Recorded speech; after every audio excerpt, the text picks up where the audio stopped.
Hyvää huomenta kaikille. Tervetuloa IAB:n Industry Insideriin. Me ollaan täällä tänään Teadsin kanssa ja puhutaan vähän CTV-asiaa. Mä olen Hanna Karta, mä oon IAB:ltä ja mä vastaan meillä täällä partnereista ja tapahtumista. Mä kerron tähän alkuun vähän IAB:sta. Elikkä IAB on digitaalisen markkinoinnin järjestö ja edustetaan täten koko digimarkkinaa. Me kuunnellaan meidän jäseniä ja tehdään meidän toimintaa sen mukaan. Me tuodaan ratkaisuja markkinoinnin suurimpiin haasteisiin ja näytetään, millainen mainonta toimii. Me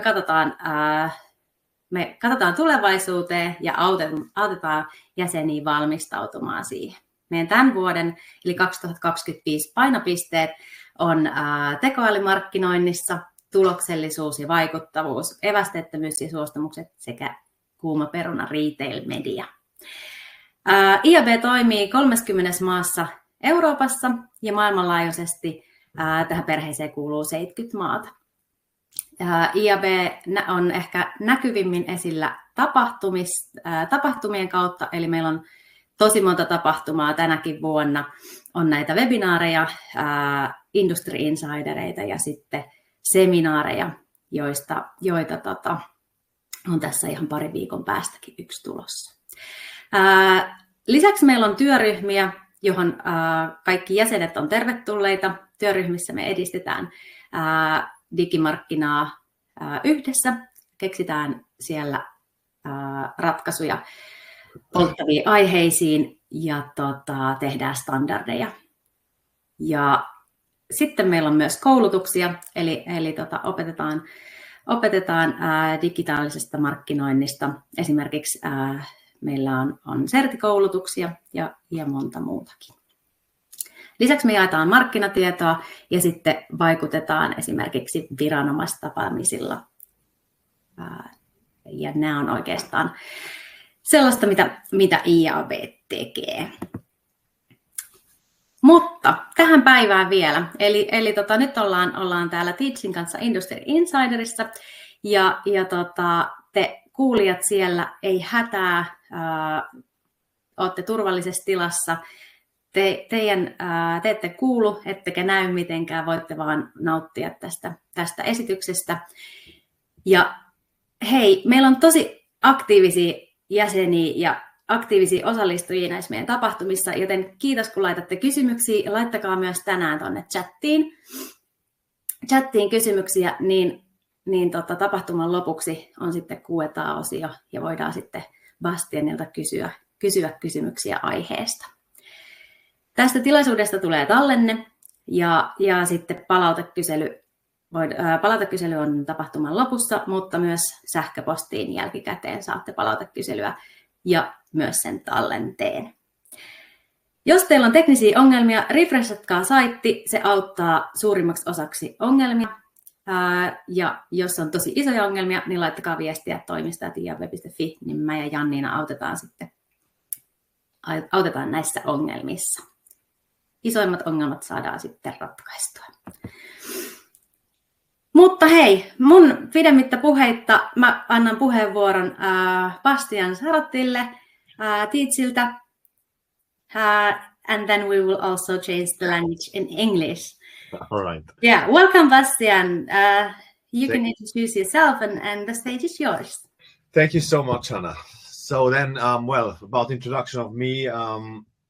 When I was young, I wanted to become Indiana Jones and worked as an archaeologist, but quite soon I realized that there isn't much to find anymore with all these X-rays. So I went studying and studied art history and movie science, but ended up quite quick in advertising. And now I'm actually since 19 years ago, I started in TV advertising, and 12 years ago, I started in connected TV, and I had my first partners there.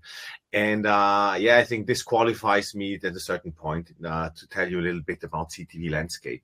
So now I'm with Teads since about 9 years, something more than 8 years. I'm with Teads already. in different roles, working as a leading the sales team, but then into the strategic sales. And now since about 1.5 years, I'm the CTV Business Lead, as you can see here on the bottom. Hannah, can you see my deck? Yes, I can see your deck. Perfect. And, working perfectly. Perfect. Good. So you Have can fun. say responsible for one and the other country here in Europe, including the Nordic countries, of which Suomi or Finland is part of. So yeah, I want to talk today a bit about CTV. I will also bring you one or the other case study in order to show you how it actually really works also in the lower funnel. We'll ask some questions, but not right now. I will first just give one little intro chart in order that everybody knows that we're on the same page. So what actually is a CTV? And I know I heard about this the digital revolution that also happened in Finland. How you all now got digital signals, so you all should have, not all of you, but most of you will have one of these windows to the world at home. So what is the difference of a connected TV to a traditional TV?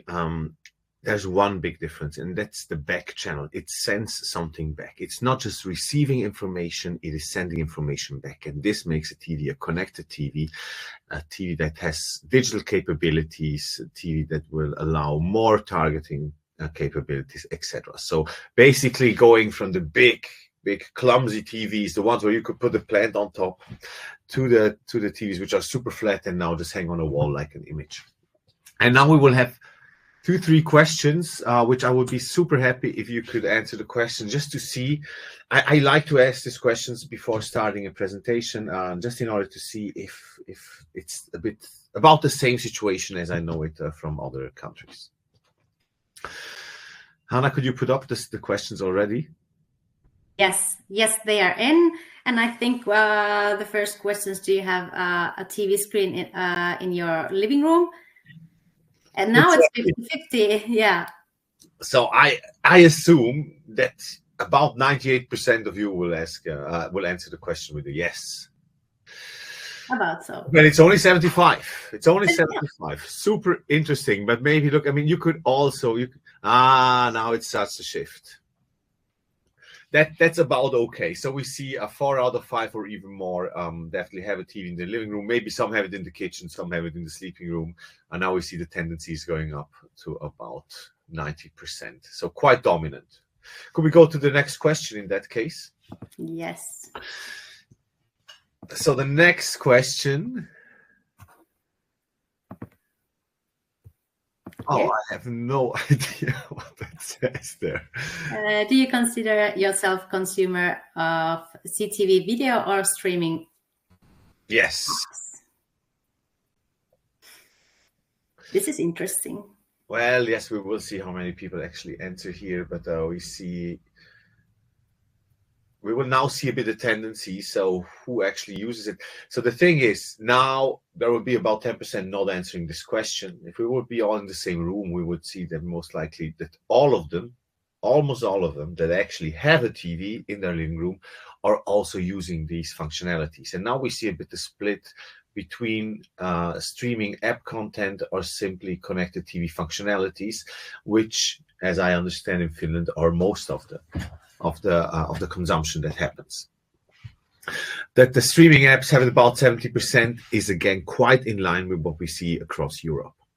Thank you very much. We can go. I think we have one last question, right, Hannah? Yes.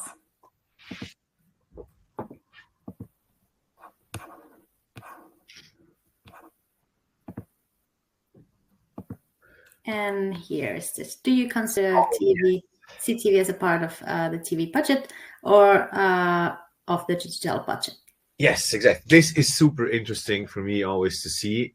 And I can tell you, so please answer as you see it, but I can tell you across what is that? Maybe across about 10 countries that I've been this year, speaking at keynotes, I saw a 50-50 share, and the tendency here is again quite similar, huh? So it's hard to tell where this money actually comes from, because some say it's on the device which is a TV, so we consider it TV budget. Others say you can buy it programmatically. Due to this, they see it as a digital budget. And I can see we have lots of answers, but still it's about 50-50. Incredible. Again and again and again. So this makes it super hard to identify actually who a publisher should talk to if he actually wants to get to launch his campaigns. We can end the polls. Thank you very much for the high participation. This gives me a good impression of how the situation is within Finland. And we are now getting into the presentation back. Can you see my next chart? Just one last approval, Hannah, and then yes. Okay, yes. Perfect. So I want to start off today with some numbers, some market numbers, just in order that you see a bit how this thing evolved. So what you can see on the left side here is the percentage of people and the duration of average time spent per day on CTV. So you can see that in terms of the internet population is already 70%. The Gen Zers are 80% use CTV functions on a daily basis, but already also older generations, even the boomers, use it. And this number here, what we see here is the 24 number, from 2024. In 2025, the tendency is about 20 to 30% even higher. So not the number of people using it, the adoption is getting a little bit higher, about maybe 10-15%, but the time spent is growing massively still. So we see lots of people use it on a daily basis and even for a long time. Then on the right side, we have the linear broadcast cord cutters. So the ones that actually don't have any connection to terrestrial signals as you have it in Finland, or linear signals. So meaning cutting the cord, not having any cable plugged into the TV. And this number here is also quite similar across the country. So about 10% of the population don't even have access anymore to linear signals because they don't want to. What is different in Finland definitely is the percentage of people that zap into linear TV on a weekly basis. Linear TV is still about 80% coverage in your country. Across other countries, let's say in the Central or Western Europe, it's most likely about 65%. So you have a higher adoption in Finland when it comes to linear TV.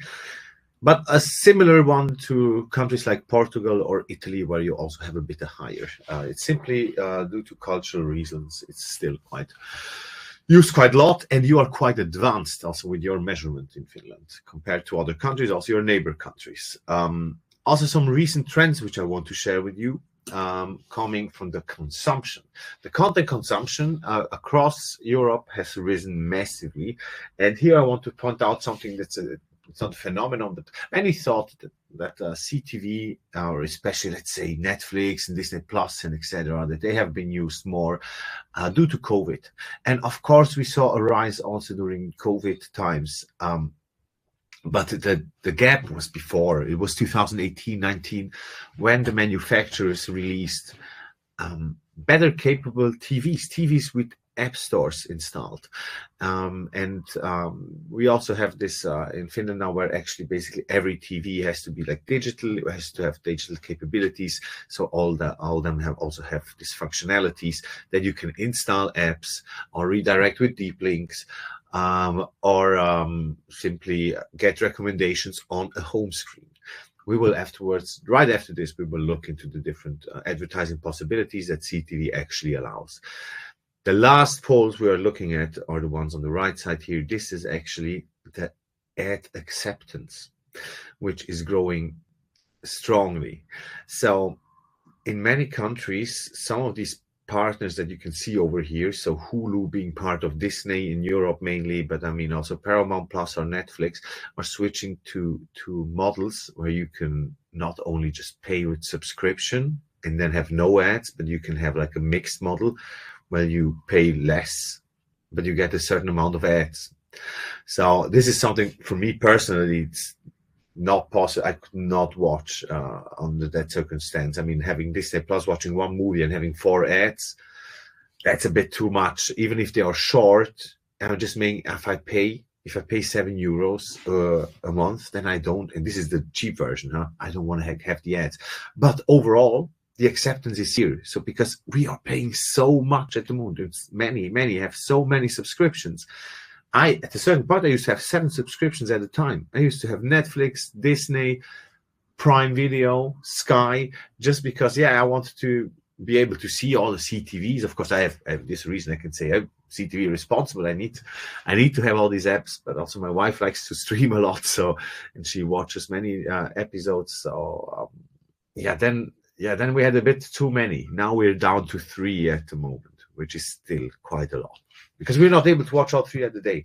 But as you can see, people are not willing to pay that much on a monthly basis, so pay a bit less, and the acceptance is rising.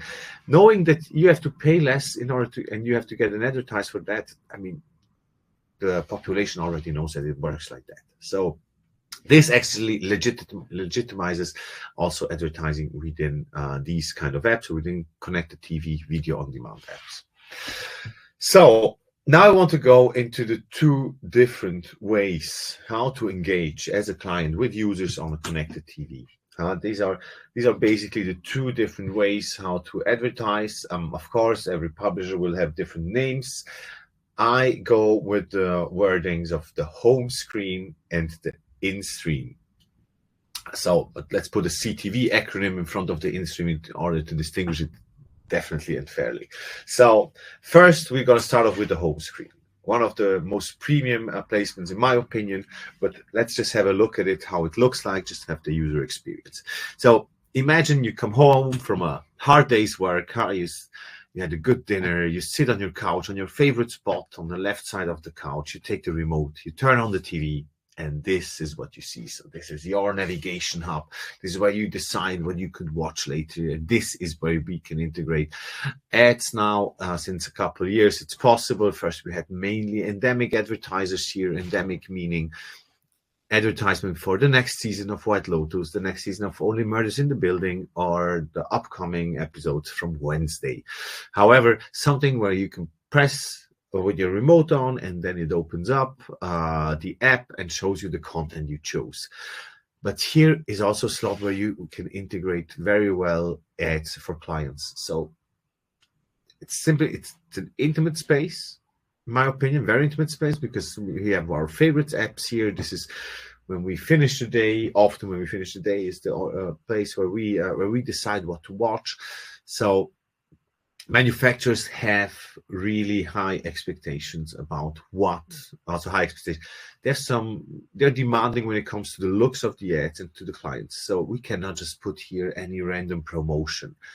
That would not be matching the importance of the screen. Yeah, no, I'm doing this super dramatically, but we all have our own screen and we know which apps we want to watch in the evening, and that's a private moment. So we want to have nice looking ads that don't disturb. Some of you might say, well, I never see the screen. Yes, that's true. Some of you might not see the screen, but most users see this screen. That's the first thing many see when they turn on their TV.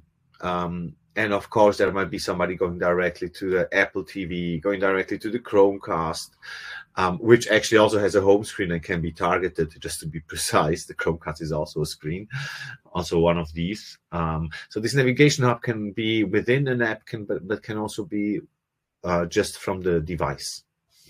But yes, some go directly to their PlayStation, or some go directly to their set-top box. According to Video Week, that was released like 2 weeks ago, and they already call it the 2026 advertising guide. 70% see the home screen first, and half of them switch to a video on demand app. So these are the newest numbers, when I put in the Hub Entertainment research numbers, which are a bit more distinguished. I think it's a perfect place to add the home screen, not just because of its value and its premiumness in terms of looks, but if you start a TV journey, and the ones that were into TV, they know that very well. I mean, look, reading an article, browsing through with your mobile, there you're super lean in, you're browsing for something, you're looking for something. Watching TV, watching a stream, there you're super laid back. But the home screen is exactly in between. So this is the moment when we want to launch our lean back session, our just chilling session where you can work super well with branding, but you are still there navigating and searching for what content could actually be the one that lets you lean back. So Homescreen, in my opinion, really at the perfect slot or perfect moment where you can advertise for. And we conducted a research like 2-3 months ago. Now we also have it in a nice looking chart where we checked the attention of this home screen. And this can be on many different manufacturers. I will show you afterwards what we have and what is available in the markets.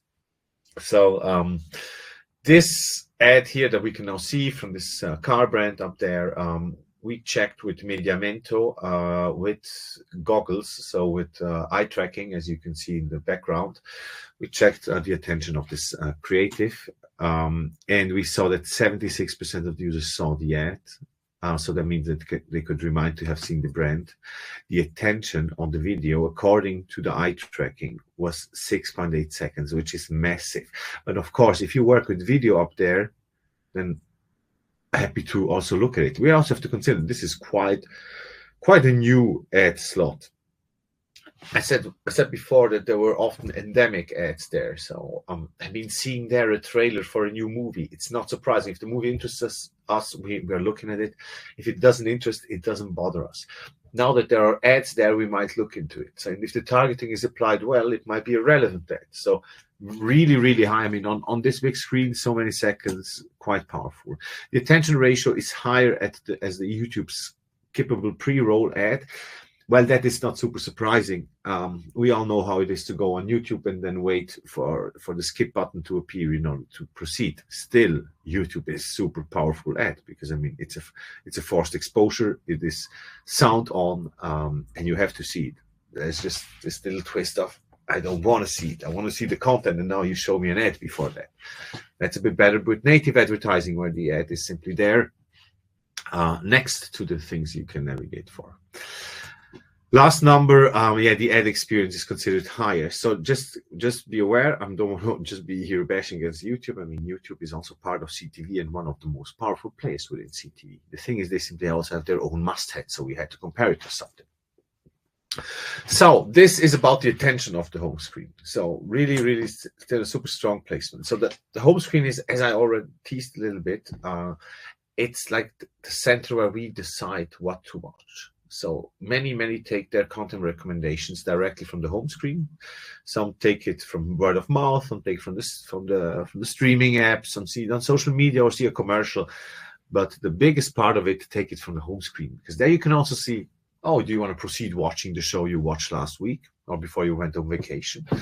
So, and we also got lots of information there. So we know that users spent last year 11 minutes, more than 11 minutes, just browsing through the interface on the TV or searching for channels without even watching something.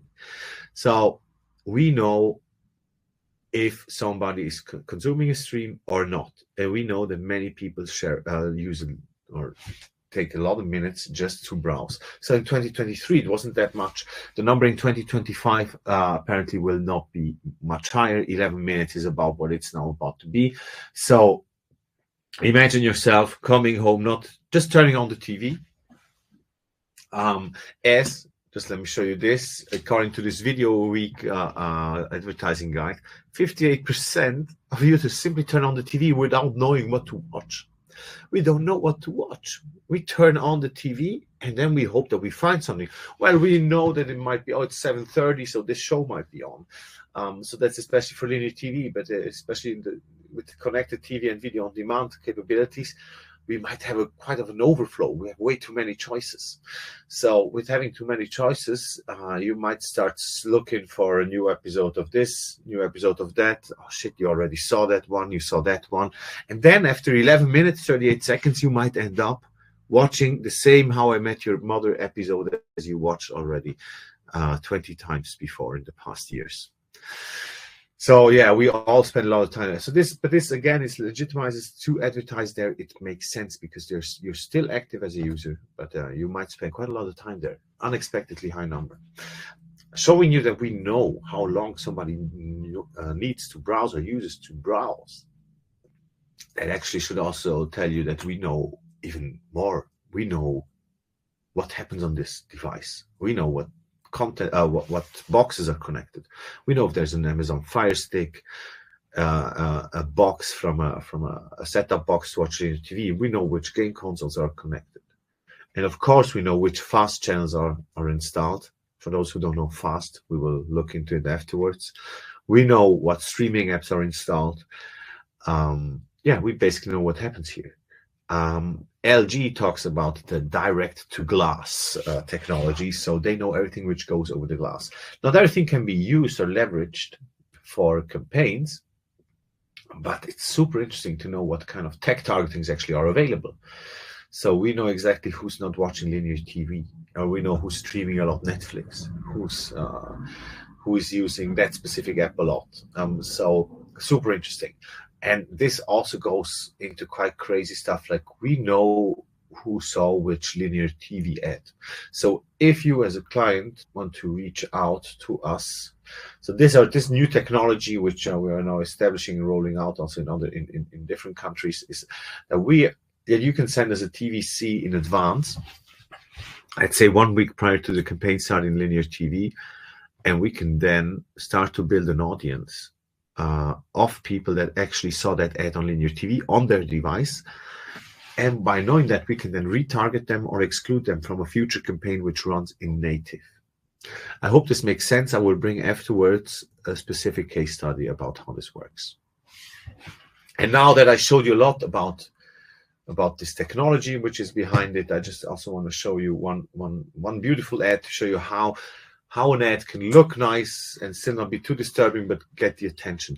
And this is typically Teads. You know, if you know Teads well, company I'm working for, we are known for our studio. Also, that we have the creative support, which is part of the media spend. That's also part of the media spend, meaning if you book a campaign with us, then we give you creative support and make sure that your ads work harder on the TV screen. And by having this breakout ads, which is typical for us, you simply get the attention and it simply looks nice. Even me as a man, which is not really interested at the moment in buying this product for myself, I still like the ad and I like to watch this ad. And this is not the first time I'm putting it up here in the deck. It simply looks great. So there are different ways how to advertise here. You can make a mix of video and display, or you can simply also work with animations. So if you have the rendered assets, we can build easily something like that. So I think it also makes sense for you just to know how big are these brands. I thought to maybe show you both, to show you a bit of how it looks like in the Nordics, but also in Finland. My computer is getting a bit slow. So home screens in the Nordics, accessible across Samsung, Google TV, LG, Titan, being Philips. It's about 12 million. And I want to show you how this is split up. We'll then look at Finland directly. So it's about 40%, and that's also across Europe, is owned by Samsung. Simply because Samsung was one of those which was quite fair priced. Let's put it like that. Since 2018, one of the best sellers. Now there are some smaller brands also keeping up a bit. Number two, oftenly LG, and then Sony. But Google TV being bigger than LG, with having also the Chromecast included there, and not just the Sony TVs, but also TCL, etc. And then Philips and JVC use the Titan operating system. So if I show you Titan OS and you don't know this, it's like Google TV. Google don't manufacture TVs, but they are the operating system on these TVs. So this is how it is in the Nordics. I also want to show you this for Finland. So in Finland, you can also see the partners that I am directly working with. In order to have a good coverage, so having more than 2.2 million addressable households. I like to talk about households here because we know that in average in front of a TV, there's more than 2 people sitting there. It's not just one person sitting in front of the TV. There's usually there is more, even 2.2, 2.4 persons in front of the TV. And if you want to break this down also in Finland, then you can see here the numbers. Samsung being here quite clear, again, the number one brand.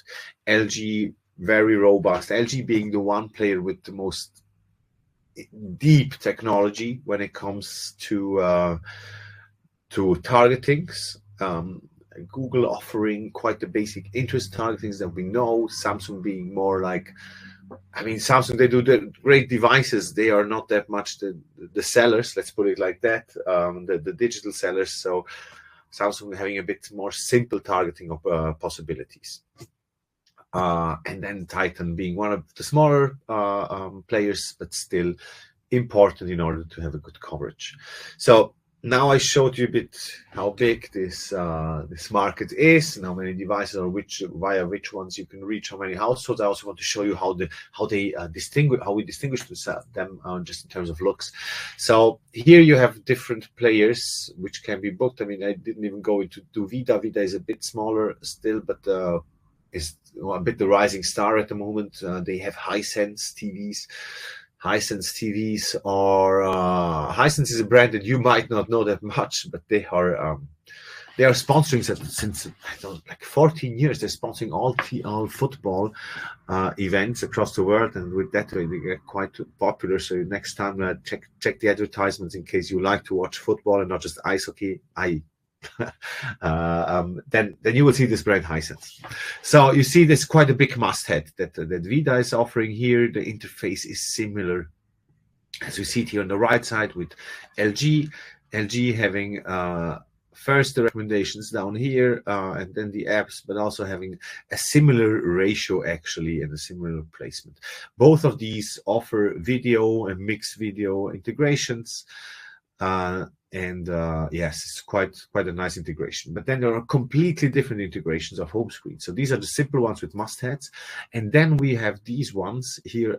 Example of Google and of Titan. So Google, for those who have a Sony at home, you might see, know this as a familiar screen here. So here you see you have a different safe zone that you have to respect here when you build this JPEG here in order to advertise. So you have to make sure that all faces are on the right side, and that you have space on the left side for the text, and then the text has to be in the font of the operating system. So you will not put in a custom call to action or something. You basically really have the font and the little logo appearing and the font of the interface of Google. Then Titan working with kind of an Android TV, and this Android belongs to Google, but Android is like it's like a white label solution that Titan is using. So it's somehow similar, but you can see that the app's gone up to a higher spot. So you have actually even smaller safe zone that you have to respect if you want to advertise there. Then Whale TV and Samsung, two other ones that I want to show you. Whale TV having similar again setup as with Google or Titan, but a bit more space. Again, Whale TV also being installed on many Philips TVs, but it's another operating system. So different manufacturers work with different operating systems. And on the right, we can see Samsung, the one that is so well spread. And you can see this is, again, a must-have, but with a twist of being hidden still and also having to respect a bit safe zones. Yes, this is the integration there. I think you can all, you can see exactly how it looks like. So this would have been a bit my part about native, about the native integration of the home screen. Why is this so powerful? It is the first message to the audience when they start their lean back journey. And hey, it might be the last message actually that somebody sees when as a last message they see, or last advertising they see on a big screen. Apart from, of course, when they go to the bathroom and scroll through social media like rascals. And then it's also the way, home screen is the way how you can reach video on demand audiences on the big screen. The ones that you might not reach on linear TV, you will reach them here on the home screen because you're at the navigation point, the start where many users start their journey into the evening when they start to watch some content. Then home screen allows you to use this crazy content recognition data. So knowing what apps are installed, or knowing what user watching habits somebody has. This is really a super cool way to target. Of course, depending on the manufacturer, more capabilities, some have less, but overall really strong. And then I didn't even mention that you can drive also performance by it's clickable. This ad is clickable. Other ads within streams are not clickable yet. Just wait for 2026. They will become clickable also there. But you can actually click to a website. You can click to a deep link, so meaning directly into a specific episode or something. And I know not every client has an own app installed. Click to web. It's nice to have. We're on the TV. We're laid back. We don't have to lie to ourselves and think, oh, sure, people are going to book flights or book test drives with this.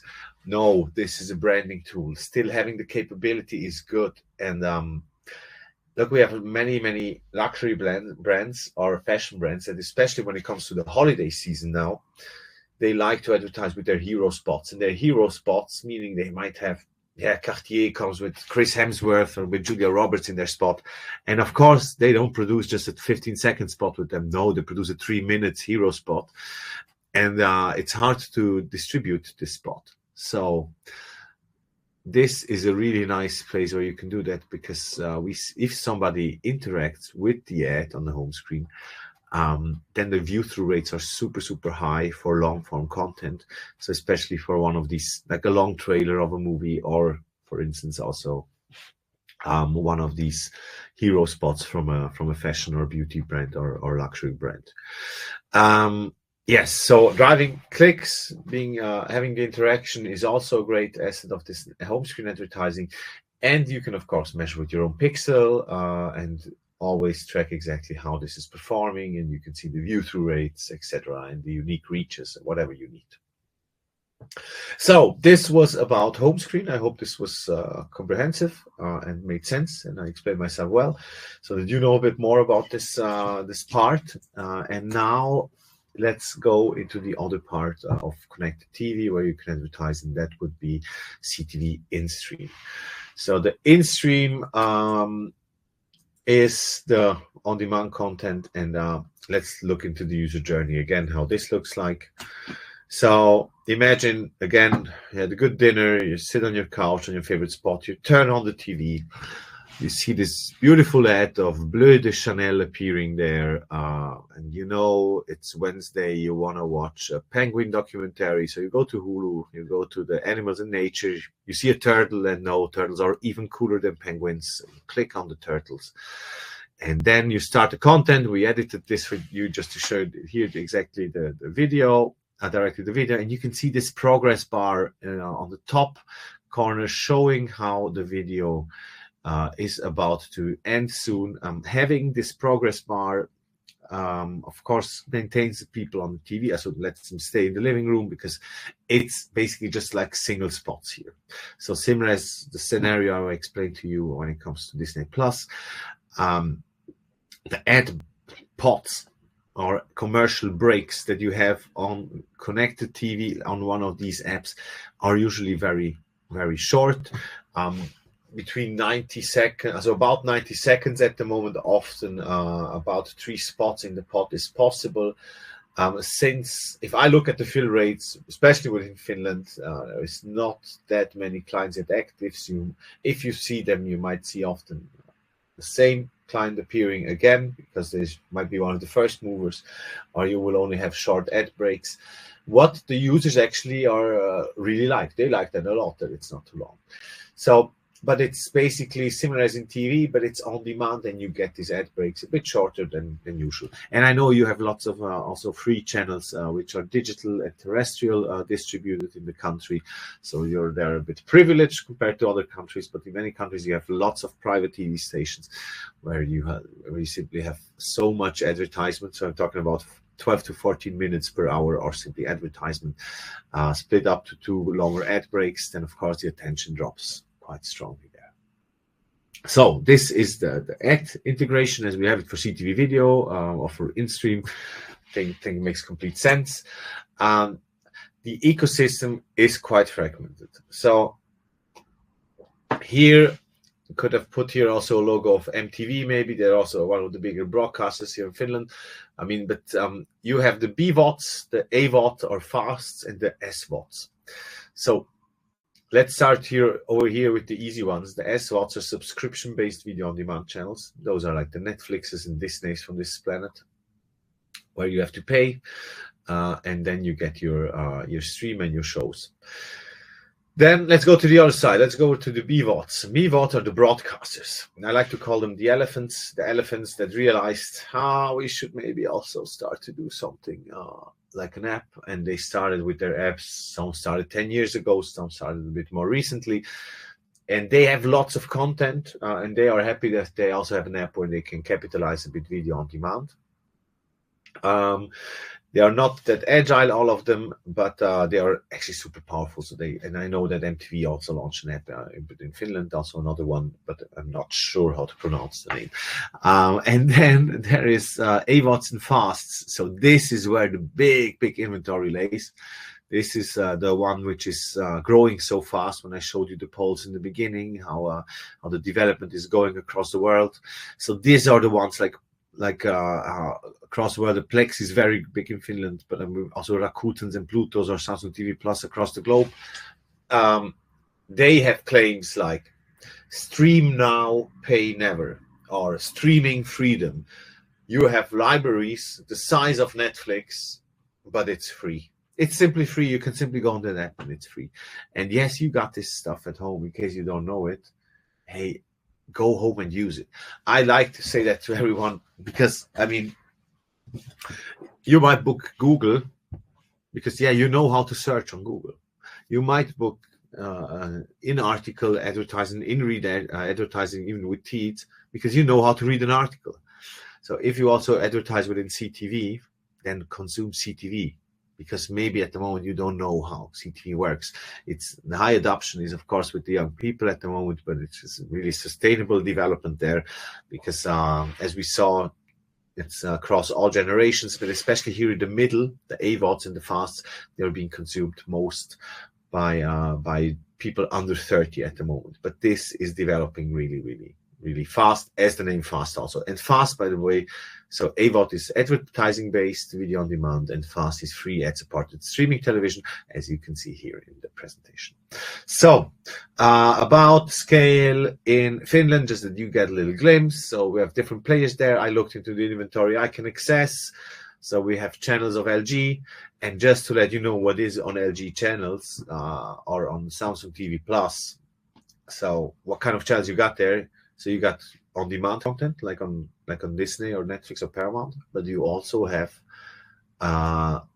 pre-fostered streams, like channels, like TV channels. So you got the Baywatch channel there, where you have Baywatch all day long.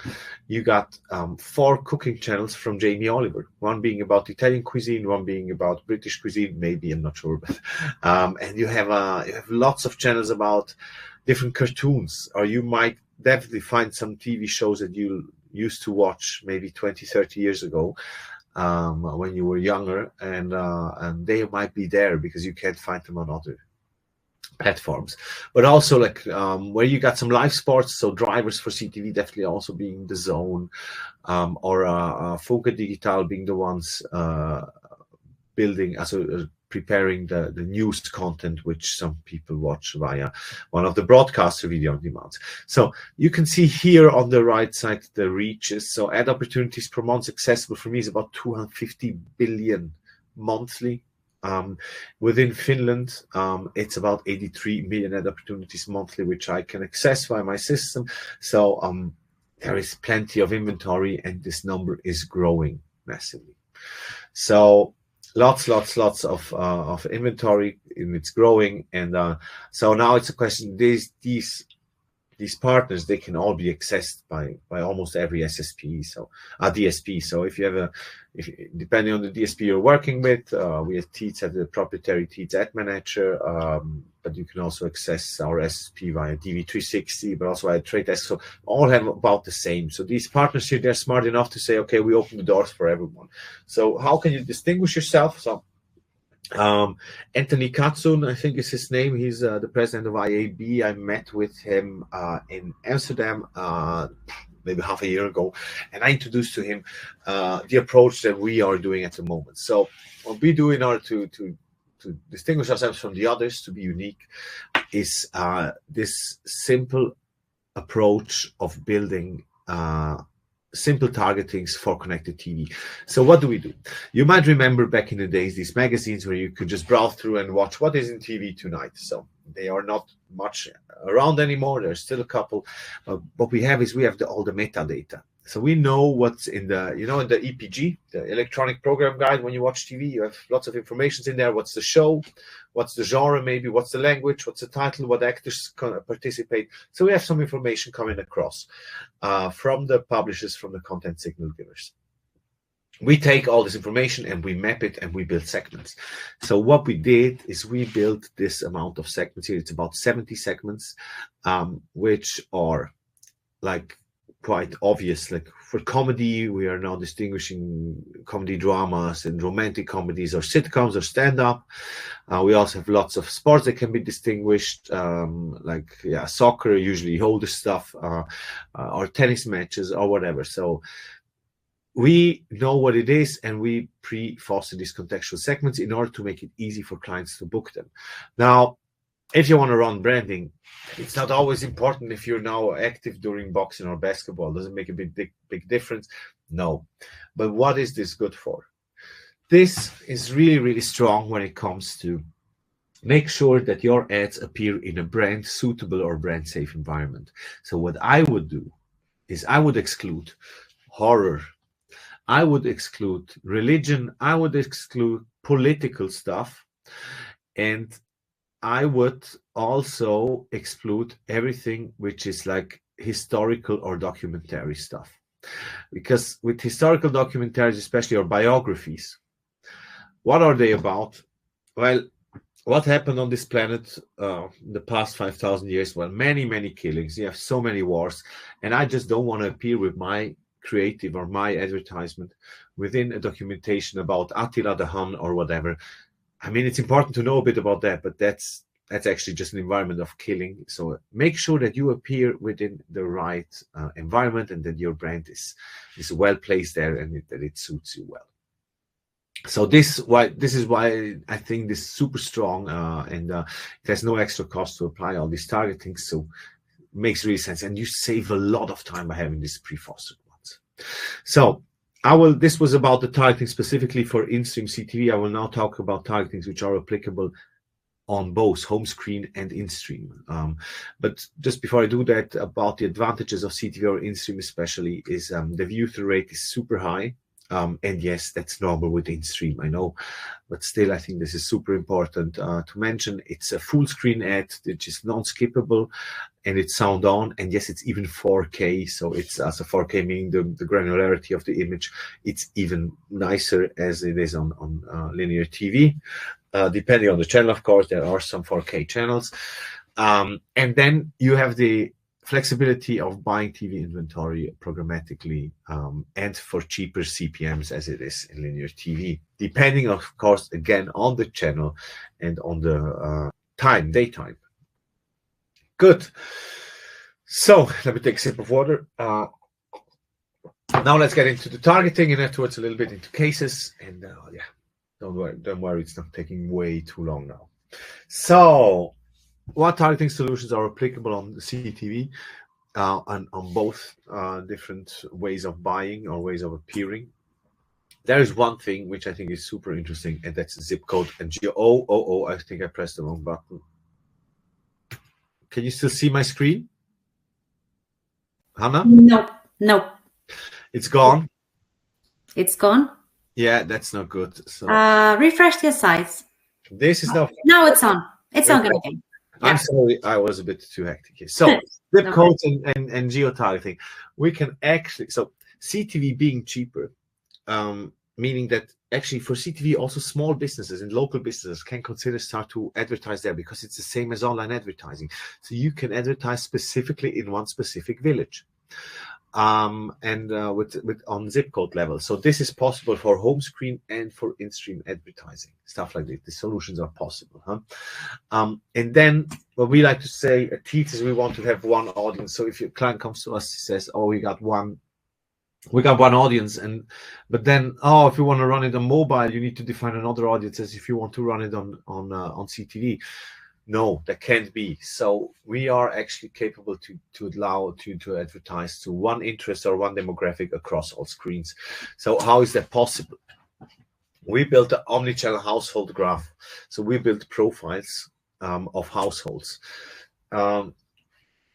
First, we connect to eligible TVs, meaning we know which TVs are in our network and which mobiles are in our network. So if they access one of the publishers we work with, and we can make then an attribution of these devices like the CTV or the mobile and the desktop of our male person down here, or the mobile and desktop of the female person up here.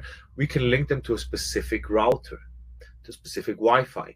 If they have logged in recently and have web activity within the last couple of days, so 30 days here, with the same CTV, we know that they might be in the same household there. So we built the household graphs, and we can then transfer the reading interests, so what somebody is reading on the websites, to this device, and then distribute advertising there accordingly. So I am absolutely aware, and I guess you too, that we cannot always say that if we advertise there, we will reach the right person, because there is co-viewing, as I already mentioned. Still, this is one of the most close ways you can come to retargeting somebody within its own household. So what we can do is we can also build a segment, so an audience, if somebody has been exposed to a connected TV spot. So spot within a stream, watching Hulu or whatever, or a Plex content, and then we can retarget this person again. And I again popped on this button. I'm so sorry, guys. I have to put away my keyboard. So yes, we can attribute that and retarget them.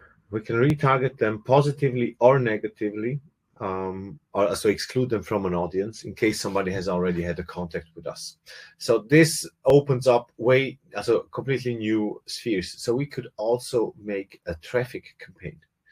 Traffic campaign meaning like measured traffic that comes from a connected TV, because we know if a cell phone within a household actually went directly to the website of the client after having been exposed to a spot in connected TV. If this is interesting to you, then please reach out to us, and we are happy to help you to activate such a campaign. Because traffic, gets quite in. So I think this could be quite interesting to see how big the effect is of branding on TV and how immediate the effect is. Now, I want to tell you the last point from my end are two studies that I conducted, and I want to show you how we actually executed them. This is a brand lift study we did for a big brand which you might know. It's called Danone. So what we did here with them is we have these 4 phases, or let's say 3 phases, and then the testing in the end.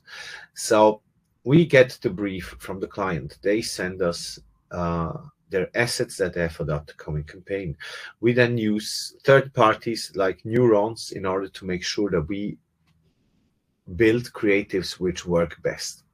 So this was being done with our Teads studio team. So the creative guys, we have about 300 across the globe working just to make sure that ads work harder. So we analyze the spots, and then we get most likely here in this case a TVC. So TVC works great on CTV, but we also want to use it on mobile in the beginning. So we need to make a shorter version out of it in order that it's more interesting and also have some attention. So we test it, make sure you can see the heat map and see, okay, this part should maybe be a bit more, here we should maybe put in a font or something or write something. So we analyze this first.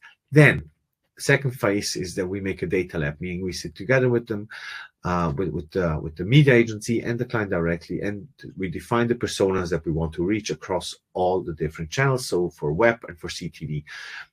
There can be reading habits of persons, demographic stuff, or also interest for these users. Also, seasonality is a big topic there, where we have the barometers, where we can check how many articles are being published in which country about which topic. And then when we have this audience group, then we actually start the campaign and we measure the attention live during the whole campaign, meaning that we analyze with a human-centric metric, not device-centric metric, like viewability, which you might know from modes, or where you're just checking, was it viewable on the device? We are now actually, with eye tracking, with our partner Lumen, also analyzing on a daily basis how long people actually spend on websites, how long it takes to read an article, and how long they actually watch on the ads. And then during the campaign, we're optimizing towards the attention. And in the end, we get a study which has been conducted again by a third party, because look, we at Teads, we know how to deliver campaigns and how to build creatives, but we are not the ones that make the studies. So always get somebody that is really a professional in that. So Sint, in this case, conducted the omnichannel brand lift study. And the creatives that we actually use for this, so for the awareness phase, we built, as you can see here on the left, some in-stream creative, so a bit shorter version of the TV spot. On the top, you can see the home screen integration, but also how it was enhanced with video and display units. And then for the consideration phase, we added some interactional units. So there you see with scrolling, it changes, or you can even interact and drag and drop something in the consideration phase. And then in order to have something for the lower funnel, we also used here some native ads, and this is not the web native, not the CTV native, and you can see here this little so it looks a bit, even if it's orange, it looks a bit like you know it from your favorite social media app. So these are the three stages that we delivered. And if we look then at the lift that it actually has, if you use InRead together with InStream, together with Homescreen, we see lift across the full funnel. And it is super, really see how important it is to not just do one thing. We should really go all the way. In the best case, in case you can do that and your budget allows it, of course. This was also above the Sint benchmark. And I also have another number showing you what happened if somebody was exposed to branding, but also exposed to traffic. And we can see that it grows, especially in the upper funnels for branding, but also for purchase intent, especially high. So super, super good results. Excuse me. So this is the part from Danone. And I also would like to show you one incremental reach case. I explained to you before that we did something with, we actually ran, so a client ran a campaign in linear TV, and we then checked which device has seen the spot already and which not. So this is a case study which we were able to conduct in Switzerland. And here the TV spot was running. We built an audience, a segment of devices which have already been exposed to this spot. And then we delivered. They had like 9 different creatives. I should maybe mention this. 9 different creatives.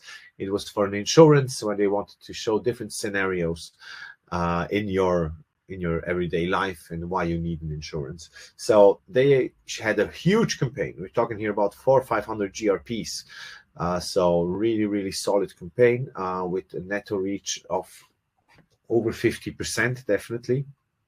And then we exposed them on the home screen with the ad, which they haven't seen before, and the incremental reach through only CTV was 13% in total. The pay factor for this reach compared to linear TV, and I would never say linear TV is not good. I'm just saying linear TV is the big one, but you can't reach everyone there. As we know it from Finland, theoretically possible, if you spend a lot of money, it's possible to reach 80%, but there's still 20% you can't reach. So the pay factor is way cheaper on CTV.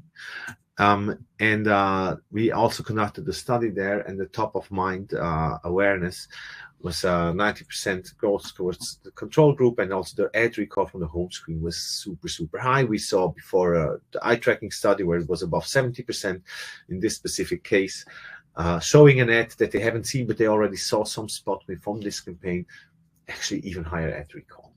So you see, they can really build also nice case studies.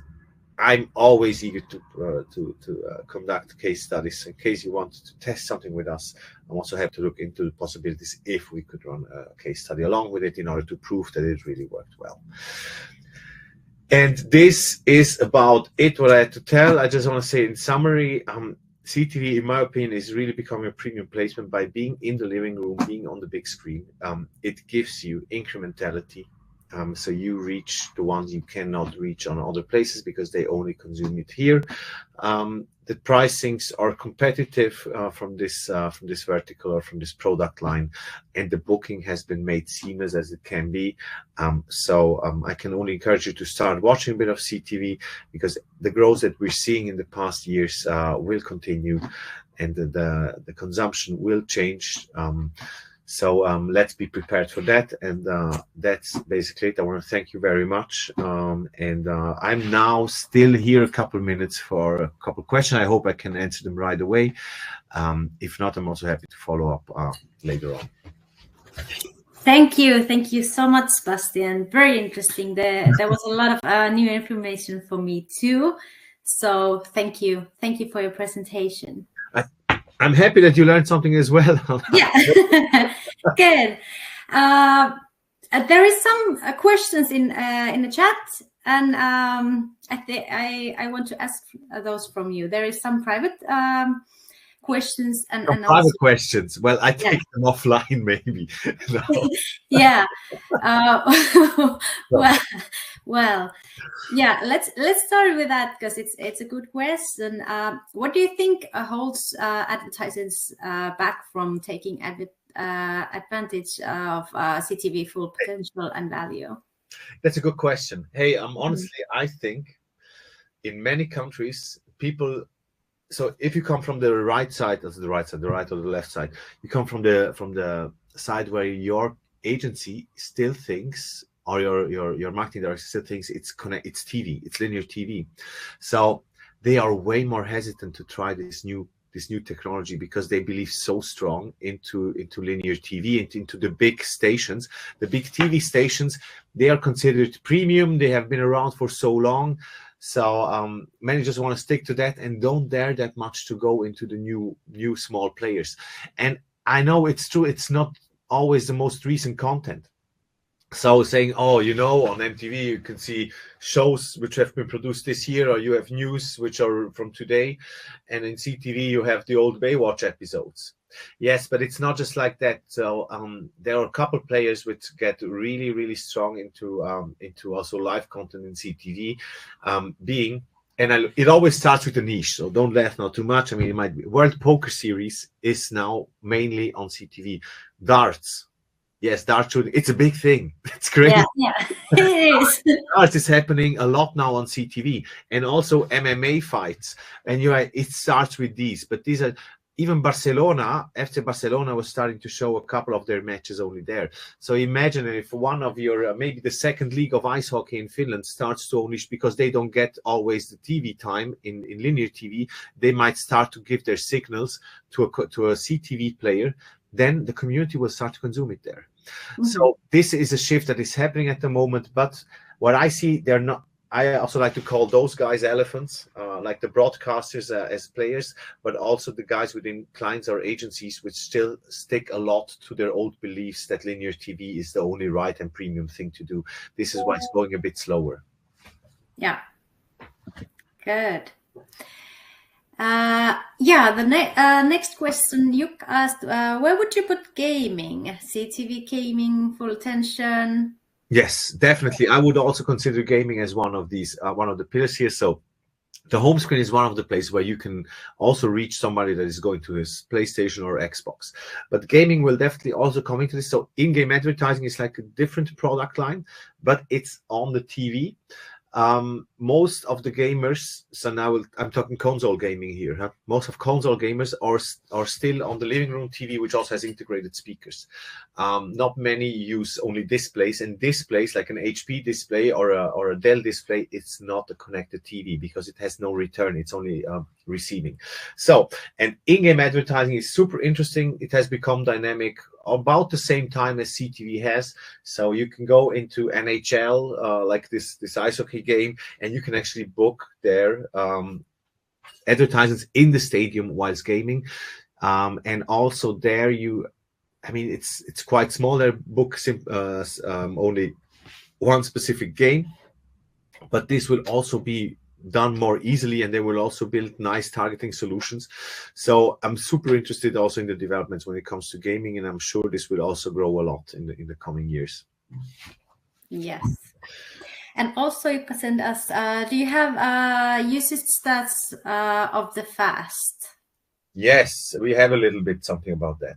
The thing is, what I have about the fast consumers is I know what they watch.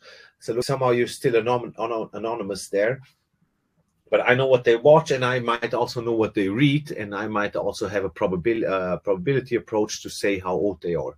But please reach out to us and also get in contact with me, and I'm happy to share with you some numbers specifically about Finland or about the watchers of fast channels. And I can tell you by what I already had as a glimpse is it's a lot between 15 and 39 years old. At the moment it's quite strong there, but it's also up to 50 years quite solid. Yes, and then it gets a bit smaller, but there are many thousand households that use it on a daily basis already, also in Finland. Yeah. Okay, I think we can wrap this up. Do you have any more? You kind of wrapped up your stuff already. So I love monologue. I spoke a lot. I don't have much to say, but really, it would be great if somebody wants to get in touch. It would be great to have first cases building up also in Finland.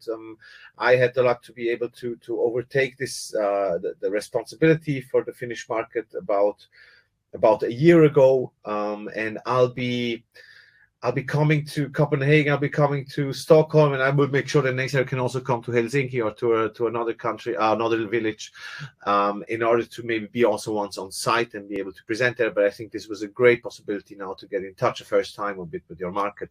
So hey, please just reach out to us or reach out to Hannah or to IAB. They can forward you to us. Yes, sure we can.